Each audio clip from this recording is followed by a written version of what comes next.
Arkadaşlar kanalıma tekrar hoş geldiniz. Video görselde Huawei Mate 20 ekran değişimi yapacağım. Arka kapağı kırık.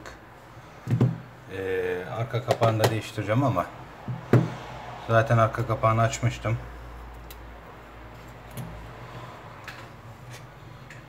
Şu an için ben sadece bu videoda ekran değişimini çalışacağım.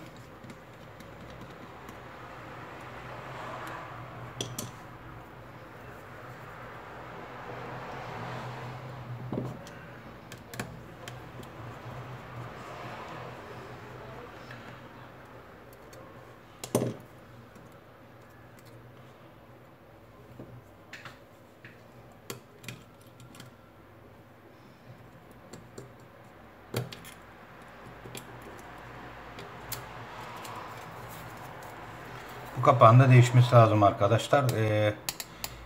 Aciliyeti olan ekranda, elimde ekran vardı. Cihaz sahibi yola gideceği için kapakla alakalı vakti olmadığı için kapağı daha sonra değiştireceğiz.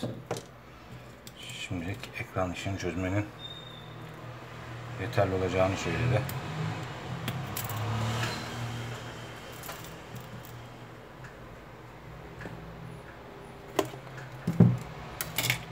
Direkt orijinal çıkma kasalı ekran değiştiriyorum arkadaşlar.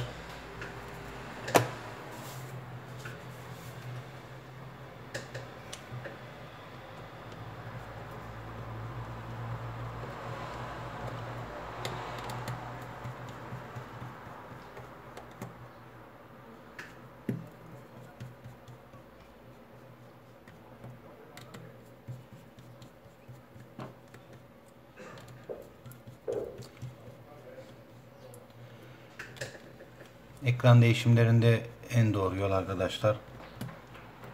Yani imkan varsa mutlaka orijinal ekran değişimi, orijinal yedek parça değişimi yapmak.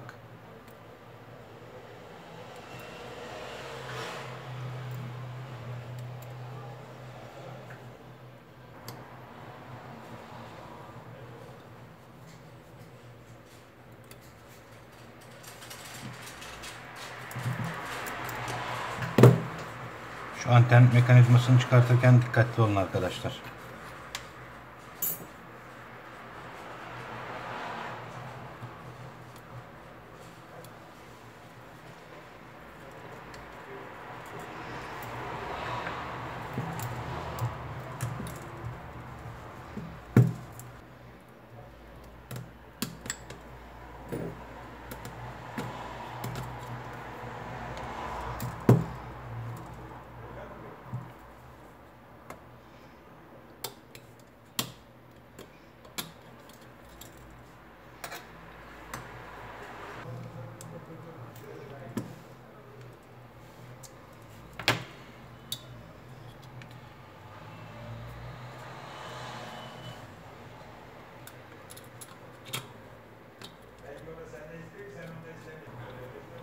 Şuradaki kafesin arkadaşlar diğer kafesin altına girmesi lazım. Şuralar bir kilit sistemi.